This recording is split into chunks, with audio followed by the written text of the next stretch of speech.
Welcome to What's That About podcast, investigative journalism on trending topics with an urban perspective.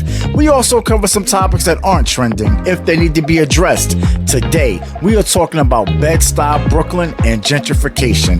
What does it mean? Stay tuned, find out, and be sure to like, subscribe, comment, and share. And remember, I'm not only your host, I'm also your brother. I am Brother Nice. So today we are talking about gentrification in Bed Stuy Brooklyn. Now I'm aware that there are a lot of neighborhoods around New York City that are becoming gentrified. So one might have the question, why are we focusing on Bed Stuy? Well, for two reasons. One is because that's where I'm from. That's my hood. That's the crib. And the second reason is because between 2010 and 2020, 30,000 white residents have moved into Bedford Stuyvesant, making it the most gentrified neighborhood in all of New York City. Now, I don't live in Bed Stuy anymore, but Bed Stuy is always going to be home because I had so many life lessons and near-death experiences. It was always fun, never a dull moment. So today we're going back to my old neighborhood to speak to some friends and some of my old neighbors and to get their opinion on how they feel about gentrification in Bed Stuy. Let's listen. Okay, so today we're here with a good friend and an old neighbor of mine, my brother George. He has been a long-time homeowner here in Bedford Stuyvesant. So who better to talk to about gentrification in Bed Stuy than him? Let us know what you know, George. Good afternoon, good evening, everyone. Gentrification, that's something that's been talked about for such a long period of time. And I believe, and I'm feeling that, you know what, I don't want to say it's a conspiracy or anything like that, but you know what, it's a cyclical process. At one time, we all know that Bed Stuy was predominantly white, and I would believe that was probably in the 40s or what have you. And then from the 40s, the southern blacks came up into Bed Stuy, started to buy homes and what have you. And then what did you see? You see the white people moving out and the black people buying homes. And this is, I would say, a working class neighborhood. And as people started to buy homes and what have you, all of a sudden, they started to have generational, home ownership. And before you know it, here we are to this very day talking about gentrification. And I said in the beginning, it's cyclical. Because in the beginning, Bed Stuy was white, then it became black, the whites moved out, and now the whites are coming back. Why are they coming back? Well, from my understanding, and this is just my own understanding of it all, Bed Stuy is in a perfect place centered to Manhattan. You have the transit, which is in walking distance. Anywhere where you can get to Manhattan without driving your car is a very, very valuable neighborhood. And I believe that is why you see gentrification beginning to happen once again. No longer can people come from Long Island, come from upstate New York, and continue to drive. We're talking about, this is a capitalistic society. And wherever money is, that's where you're going to see people is going to start moving into. All of a sudden, and now, what do you see? You see cafes open up. You're seeing new stores. You're seeing stores that was old and dilapidated for such a long time. All of a sudden now they're having money and they're updating all types of groceries and food products that we did not have at the time. Why is that? Because people are moving into the neighborhood, people who have money, people who are not afraid to spend and what have you, and it's upgrading the neighborhood. Now, me being a homeowner, this is a double-edged sword, I would say, because me as a homeowner, my real estate value has increased substantially. So I'm happy about that. But I have friends and I have neighbors who are renters, who are not able to support and stay in the apartments and the homes that they've been in for such a long period of time. Rent in Bedford Stuyvesant today is $2,000, $3,000, $4,000 a month. Who in the world can afford $3,000-$4,000 a month. Even the people who are coming in now, when we're talking about gentrification, I see them coming in, but they're not coming in most of the time by themselves. They're coming into apartments, and it's 2 and 3 people in the apartment that is splitting up the rent in order to afford to stay in Bed Stuy. What's going to happen in the future, no one knows. But I don't see how anyone can continue to afford the rent, continue to afford to pay for the homes, to buy homes. I have children that in their 30s now, and they have good jobs, but the jobs that they have, they cannot afford to purchase a home, not in Bedford Stuyvesant. You got $1 million, $2 million property, brownstones, and I don't see how anyone can afford it except the people that you're seeing that's moving in here today. Gentrification, a double-edged sword. Good for some, bad for others. So that is just my take on it. I could always go to the negative on it, but everything that is a negative, there is a positive as well. What's going to happen? No one knows. But I don't see how we can continue to afford the property value, the rent. I don't see how that could continue. Politicians, what are they doing? I don't see what they can do. I don't see what the councilman could possibly do, because money leads to money. Okay, so I know you spoke about different type of food products being in the stores now because you have a different demographic of people. Have you noticed any other differences? Has crime been lessened? Is police response time faster? Anything like that? Thank you for asking that question. Response time, police officers, the response time is a lot faster today. I have to say that I am more fearful of being robbed than people who are coming in here for the first time, who are living here. Know why? Because I see almost every other person have a dog with them. And that is another thing. Dogs, it's like a Westminster dog show, up and down, up and down. Yeah, the police are on the job, and they're doing the best that they can.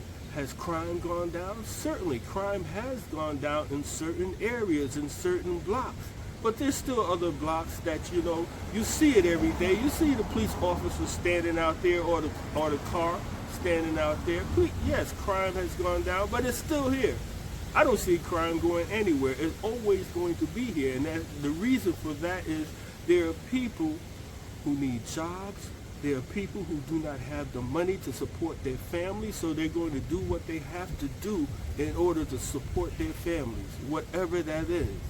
Now, I'm not a person who is going to support crime, who is going to say that, whatever they have to do, they have to do. But there got to be a better way than what's happening right now. Okay, there you have it, folks. So, George, I want to say thank you, man. The people on YouTube appreciate your opinions and your perspectives. We're talking about Bed Stuy Brooklyn and gentrification. Thank you, George. Thank you. God bless, my brother. And brothers and sisters, keep your homes. Do not sell them. Do not sell them if it's at all possible. Keep your homes. Give them to your children so your children could give it to their children. Okay, it's funny you said that. Now, what about the people who have parents that are retired and they're ready to get out of New York? They're ready to move down south. What can these kids say to their parents for them to keep their homes in Brooklyn? Well, that's a good question also, because of the fact that it is their homes and they can do what they want to do with it. But for me personally, my father, he had real estate. He passed it on to me. And as you can see, not only for us, I'm talking about people of color, black people, you see other people are giving their homes, the inheritance and what have you, giving their homes to their families. And that's where wealth comes from. The wealth comes from generations. Talk about it. So I would hope that they wouldn't do that. But if they want to sell their homes because they want to go back to where they came from, then so be it. God bless them. But for me personally, I'm not going to sell. I'm going to give this to my children. And there have been realtors that have come here many times to try to get me to sell. But I keep telling them, you're talking to the wrong person. Oh, we love your attitude, brother. Thanks a lot, George. Appreciate you. Thank you, brother. Peace. God bless. That was my old neighbor George that we just heard from. Solid dude, man. I've known that dude for a long time. And you heard him say they've tried to buy his house on many occasions, and he keeps telling them no, because his parents handed that home down to him, and he wants to hand that home down to his kids, because he knows that's truly a way to build generational wealth. Now, this next brother we about to speak to, this is my dude. Man, y'all might think he's a little crazy. He's not crazy. He's an intelligent brother, actually. He's an optometrist, but he speaks with a lot of passion. So I don't want y'all to mistake that with him being crazy. We call him the homie AI. So today we're here with a good friend of mine. We call him AI. Bed Stuy mini legend. I ain't gonna call him a full legend yet, you know what I mean? He might get gassed, but he been putting some work there for a couple decades out this joint, right? Hey, let's talk about gentrification, man, because I've heard you speak about it intensively. Is that a word? Okay. Intensively. I've heard you speak about it on many occasions to the point it was loud. So now I got you on YouTube. Don't hold back, my dude. I hate it. Why do you hate it? Yo, look, so I'm going to check this out, right? How long these interviews? Just doing no 5-minute interviews? Listen, man, just speak your mind, dude. If you go crazy, I can always edit it. But give people the real. Alright, so I'm going to start off like this and shit, because I hate that shit. I hate gentrification. But I'm going to start off like this, because even though a motherfucker hates something, I do understand the root words and the root meaning of words. So remember, gentrification, for those who don't know, just means taking something old and making it new. Okay, you just told me something. That's the actual definition of gentrification. Because it seems like when white people move into a black neighborhood, that's how most people identify with the word gentrification. Right. Well, what you're saying is true, though. I understand what you're saying. Yeah, that is the true meaning of the word. But you know, through culturalistic bullshit ass views on how the world molds us and shapes us, we turn these. Words have different meanings. And, that's a fact. Like, gentrified. This is gentrification. That's fine. Gentrification. All right, gentrification is taking something old and making it new. Now, as for the straight meaning of it, I'm not mad. Just stop putting up them big ass dumb buildings around 300-year-old structures. But I'm not mad, right? You got to make old stuff new sometimes. But at what cost? That's what you got to ask yourself. It's a lot of displacement, robbery. Motherfuckers would be like, what's he talking about, robbery? I'm not talking about snatching the chain, nigga. I'm talking about putting the wool over your eyes and signing the wrong lease. Yeah, Fox was talking about that earlier. It's a lot of robberies. And like I said in my previous interview, for the Herkimer Stoop interviews that I was interviewed on, the Demi asked me about gentrification. Like I said about in my previous interview, a lot of these people ain't nice. A lot of these people don't want to be around us, and they solely here to take what we have. Now, if you're here to be part of the community, fine. That's fine, and you can live where you want. But just remember, you're jogging through my block and nothing's happening to you. Homeboy was jogging in Georgia and got killed. So just remember that, And another thing is, the things that were here weren't acknowledged properly. A lot of the things got taken away. Little things that remind you of the neighborhood. You know what I mean? What example can I give? Like, they built that big building on the motherfucking corner of Halsey and Tompkins, where the old, what was that, paint store used to be. Yeah, that's what I'm talking about. And on the side of the paint store, they had a lot of the brothers and sisters who were very, popular in the community that a lot of people know. On the wall, and that just was tore down like it didn't mean anything. Now, that's partly the community's fault too, but I can't really, and see, I want to say like Frantz Fanon, psychologist, a brother too. Right. I'm tired of saying that's partly our fault. I got to get that shit out of my brain too, because let me tell you something. What did he say? He said the oppressed always blame themselves. That's how this shit is set up. Motherfuckers always talking about that's our fault. We should have did this. We should have did that. Nah, nigga. Niggas couldn't do nothing because we ain't have $100 million to do it. That's bullshit. You know what I mean? And the oppressed always blame themselves. So I gotta stop saying some statements like I said. You know what I mean? Motherfuckers didn't care about that war. They didn't give a fuck. Fuck even asking us. And it didn't matter if the community came together because I'm pretty sure nobody knew the war was coming down. You know what I mean? But that's something that wasn't even thought about or cared about. That meant something to people in this neighborhood who knew those people. Right. And that is something. And see, that's just a small point of what's bad about gentrification. Then I'm going to come to the other thing about a lot of the shit done. Gentrification also takes the soul out of the fucking community. This is no longer. And that's the deepest answer I got all day. Say it again. It takes the soul out of the community. I can't come out no more and feel relaxed in front of my house because I don't even know my neighbor.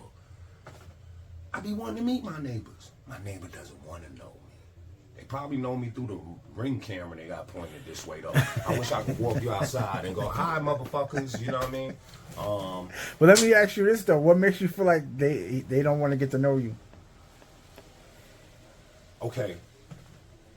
Without even speaking, watch this. That's me. The mic. I'm Yeah. the person that lives next door to me.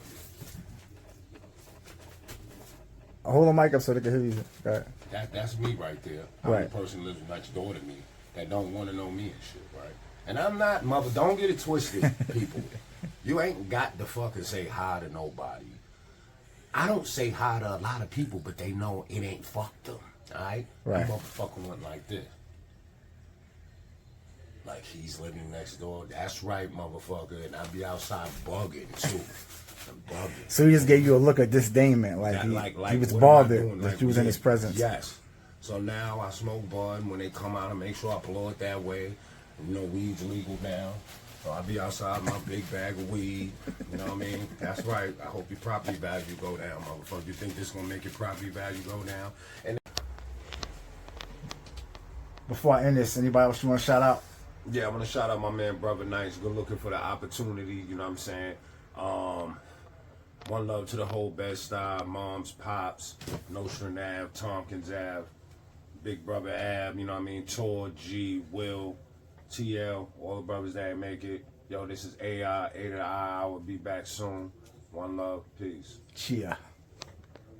So that was the homie AI, man. A very, very interesting dude. I told you, he speaks with a lot of passion. And keep in mind, he's an optometrist. He's just not somebody crazy off the street. So if you ever need your eyes checked, make sure you holler at my man AI. I hope you was able to take away something from that interview. I wanted to play the whole interview in its entirety, but I got to keep this video down to 30 minutes. I don't want to hold y'all for too long. And we have some other people to hear from. Now, this next person I'm about to speak to is very, very interesting because she's white. And she moved into Bed Stuy. She's speaking about gentrification, but she's speaking about how it should be done, how you shouldn't just move into a community and not respect what was there before you got there, how you should get to know your neighbors and, you know, the people in your community. So now we're about to hear from Stacy. Peace. What's up, Stacy? Hey, what's up? YouTube, I'd like to introduce you to my homegirl, Stacy. She lives here in Bed Stuy, and since this video was about Bed Stuy Brooklyn being gentrified and getting people's opinion, you know, because some people are upset about it and some people are not. I mean, not all black people are upset about it. If you're a black homeowner in Bed Stuy, your price just went up. So everyone is not upset about it, but some are. And I wanted to get Stacy's opinion because I thought it was even interesting because she's white, but she doesn't agree with how Bed Stuy is being gentrified. So we just want to get her story and her opinion. Let's listen to her. So it's not that I'm upset because I feel that the community is being not respected by people that are moving in. They're not understanding, they're not getting to know people, they're just kind of owning shit, and I don't think that's cool. When I moved here to Bed Stuy specifically. I moved to New York City 8 years ago. I moved to Bed Stuy 3.5 years ago. I left domestic violence and I moved in with a family, and Bed Stuy really helped me up, and so I really understood the realms of respect that you need to have.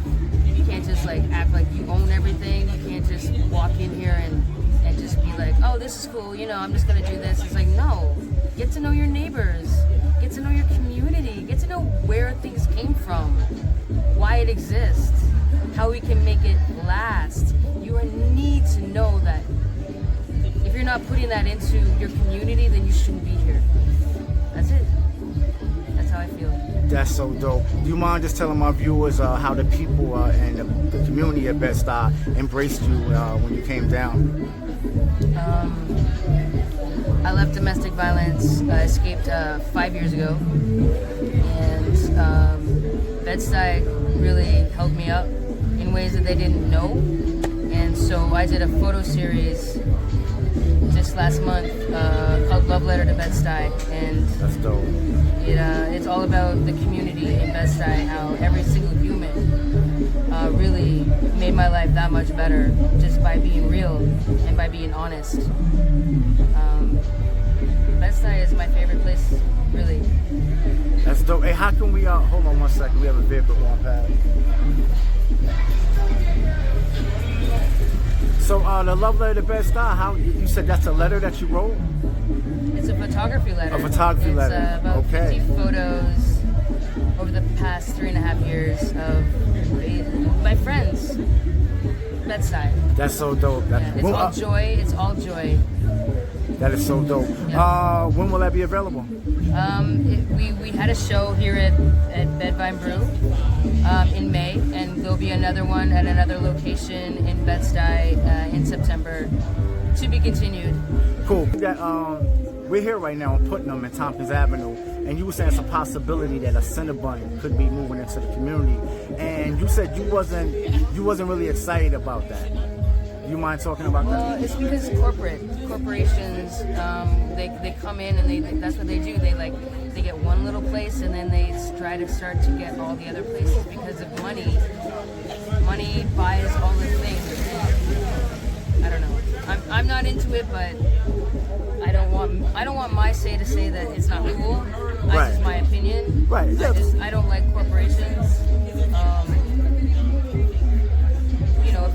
If it'll help, then that's cool. But I think it's rare that a corporation helps the actual community. They just want to take advantage of the community, and that's not cool. No, you're absolutely right. And we're so happy to get your opinion, man. People at YouTube, they thank you for your opinions and your perspective, and we love your hair color and how you matched it up with your bathing suit. I matched it with your mic too. You see that? For sure. All right, Stacey, we out, man. One love. God bless. Bless you. Shout out to my homegirl Stacy for doing that interview. Man, she was so nervous about doing the interview because she's white and no one wants to hear from her about gentrification. But I know her and I know she thinks different. I'm like, I wanted to show people that not all white people think the same. Some are a little more sensitive to what's going on. Now, we were also talking about how they're in discussion to bring a Cinnabon to Tompkins Avenue in Bed Stuy. And Stacy was saying she's not in favor of that because you know how it goes. First, they start with a Cinnabon, and then it's a Starbucks, and before you know it, the smaller local businesses are getting pushed out because they can't afford the lease. Now, the flip side to that is if you own property, if you own a building next to a Starbucks or a Cinnabon, your property value just went through the roof. So like my man George was saying earlier, when it comes to gentrification, it truly is a double-edged sword. Now we're about to go back to Bed Stuy on Tompkins Avenue and see how some of the scenery has changed, and we're also going to visit a local business by the name of Make Manifest. I love that name. And we're going to speak to some employees there and get their opinions and perspectives on gentrification in Bed Stuy, Brooklyn.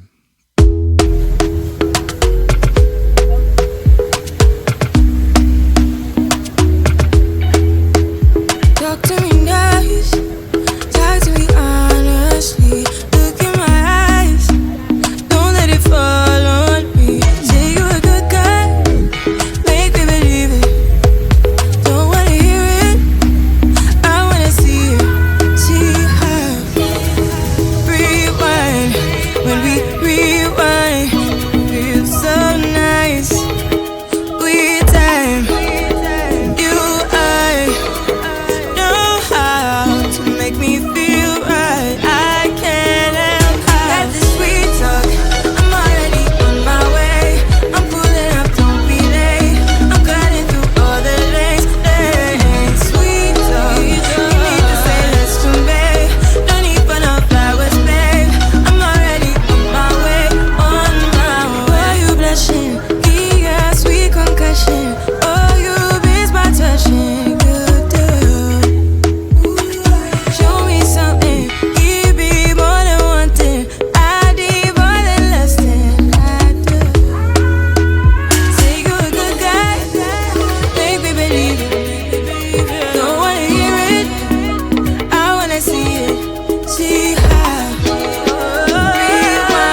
So today we're here with Diara, and I'm asking her about gentrification in Bed Stuy Brooklyn to get her views and opinions on it. How do you feel about it, sis? I feel like it's good and bad.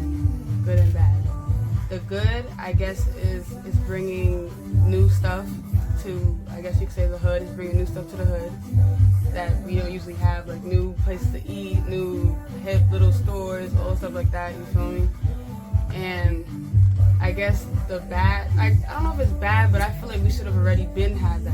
People have already been here. It's not like people haven't been here, you know? It's like we've always been here. The community always been here. Like, I feel like it's basic human needs to have good food, good stuff, you know? I feel like having white people in a community does not make it, not like now you need good stuff. Like, now you need like good delis with fresh stuff, smoothies. They don't have no smoothies at the corner store of my house. I always tell them, can I get a smoothie? Like, I'm being so serious. I'm always telling them, where's the avocados? Where's the healthy stuff? Right. Where's like, I like avocados. Like, I'm just like, where's the salads?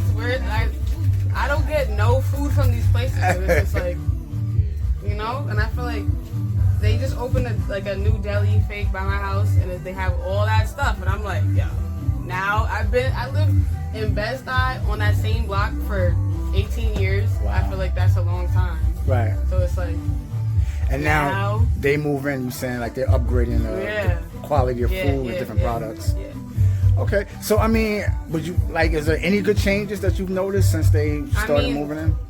I don't know. I feel like, they're making new buildings, but it's like, where's the other stuff we actually need? You know, like, you're just making more houses for new people to come in, but you're pushing out the people that's been here, that made the community, that really, like, you know?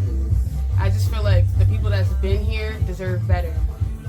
And I feel like, I don't know, I just feel like gentrification pushed out a lot of people. Like, a lot of my friends moved away, like, growing up like that. And I feel like that's kind of hurtful. It's like your whole people you grew up with, you feel me, like, that you I guess, you grew up with, they just move away because it's like they can't afford to be here because white people is now coming, you know? But I feel like it's good though, because it's, like I said, it's bringing opportunities to the community, this and that. But I feel like that the white people that come need to value what's already there, right, and not make it about them, because it's not about them. Like, you weren't here, you come in here. It's not your territory. Like we could all be together. You feel me? It's no hate. The black people is not hating on the white people at all. We're chilling. Like, we just want people to respect our, you feel me, our space, our culture, because block parties, all that's part of the culture. Like, that was already been going on. That's not nothing new. Mm-hmm. Like, you feel me? I feel like them coming, yes, come, community, everybody's welcome. But it's like, don't push us out and don't change what we have. Right. Yeah, that's it. Okay, hey, the people on YouTube, man, they want to say thank you. Shout out my brother, shout out my mom, shout out everybody on Herkimer, shout out Herkimer, word. Herkimer Street shout in the out building. Ralph, all that. Shout out my block, That's what's up. We thank you for your opinions, your perspectives. God bless us. I know how to use a mic, son. Yeah. So we were another homeowner here in Bedford Stuyvesant. This is my brother Elliot, longtime friend. And Elliot, we're talking about gentrification in Bed Stuy Brooklyn. Give us your opinion on it. Well, it has its good points and its bad points. The good point for me is that it raised the value of my house significantly, which is good. But the bad point for me is that they started doing better policing and more care and maintenance in the neighborhood, but why did you have to wait for other people to move in to start that? Right. That's my problem. You know, here it hasn't been too bad, it hasn't been too much aggravation from people who are moving in and expecting the neighborhood to change to their likes, but that's probably going to come sooner or later. Because I still do like my little Bed Stuy music vibe out here. We have DJs, we have bands, and we come out and we play music, and everybody in the neighborhood seems to enjoy it. Right, nobody's complaining or calling the cops. Nah. Cool. So let me ask you this question. What has been the bad parts about it? The bad part is, like I said before, they would come out and, you know, the policing wouldn't be around. But now everything is working pretty efficiently. So I'm saying, well, why did other people have to come for other things to be efficient in the neighborhood? See, it should have been efficient just because. Right. We pay our taxes too. Okay, so that's the only negative right now that you see. I mean, like with them being here, like on a day-to-day basis, there's nothing bad about it that you noticed. No, I don't have any problem with them with anybody on a day-to-day basis. It's just the things that come with you know, living in the neighborhood that wasn't there before. Like the store across the street does really good food. Right. And it's pretty much natural. Before that wasn't. Yeah, I remember that. Yeah, we only had beef patties and heroes. I couldn't find a salad or a cup of coffee that was decent in the neighborhood, but now I can. Right. But also the thing behind that now is that the prices of it is astronomical for some people. Right. So it makes it a little tougher for people who live here to eat well. So you know, it's a good thing followed by some bad things that come with it. Right. Yeah, so we still here in Bed Stuy with my man Punch. What up, my dude? What's going on, bro? So we talking about gentrification in Bed Stuy Brooklyn. He had some interesting perspectives to share. So Punch, tell us how you feel about the gentrification. Well, you know, I mean, it's good for the neighborhood. It's good for business in the neighborhood. And it's also good for property values in the neighborhood. You know what I mean? Right. Good for property value and stuff like that. The diversity is crazy because at one time, a lot of the diversity wouldn't be in our hood because they were scared to be here. Now, every time you turn around, they're right around us. They looking at us like we the outsiders. You know what I mean? Right. So, I mean, in your experience so far, has it been a good thing or a bad thing? Well, I mean, it's a good thing. It's good for business. It's good for the neighborhood. And, you know, the police is around more. So that's a very good thing. Right. And, you know, that's it. Right, right. So I'm saying, so all your experiences, they've been good so far since gentrification Oh, yes, started. yes, Okay, yes, cool. yes. Nothing but good things. We're getting... Okay, people, I have the pleasure of interviewing my man Brian Fox. What's up, my brother? He's an old-time Bed Stuy OG. Talk to the people, man. Tell us about gentrification in Bed Stuy Brooklyn. Hey, man, it's different. I gotta say that. It's different, man. Not everybody that's part of the gentrification is on the same page. It's like some of them come and they do the right thing. They blend in. They build a family. They do what they do, and I have no problem with that. The thing that gets me is the ones that come and make it feel like we don't belong. Talk about it. I mean, we've been here for God knows, but my mom did tell me way back before I was born in '68. My mom, when she came here in '65, she said that this was predominantly a white neighborhood. So they left, went to Connecticut, they went to Westchester County, they went to Manhattan, they left the area. So the black people took over, and now they're coming back. Now that come and make it feel like we don't belong. Talk about I mean, we've been here for God knows, but my mom did tell me way back before I was born in '68. My mom, when she came here in '65, she said that this was predominantly a white neighborhood. So they left, went to Connecticut, they went to Westchester County, they went to Manhattan, they left the area. So the black people took over, and now they're coming back. the brown building that you see in this video. When I lived in this building, it was $625 for a 2-bedroom apartment. Now, if you look at the corner store next to the same building, I'm being told that the apartments on top of this corner store are going for $4,000 a month. That's what gentrification has done to Bed Stuy Brooklyn.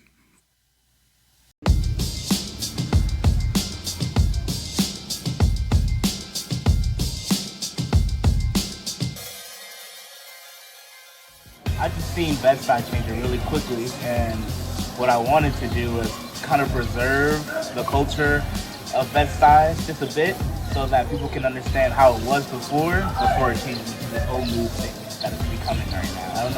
I don't know what the future of Bed Stuy is gonna look, but it's not gonna be the same as it was in the past. I was away from school for like 3 years. Left the school, came back, and automatically my whole area was filled with white people. And I didn't know why, I didn't understand why it was happening. See that development over there? They don't want, if we all put our income together, they still won't let us move in. Stories from our community. The place we call home. I am the best at this. Well, there you have it. When it comes to gentrification in Bed Stuy Brooklyn, not all black people are upset about it. Because if you own property there, you know your property value is going through the roof. But the bad part is a lot of black people are going to get priced out of Bed Stuy.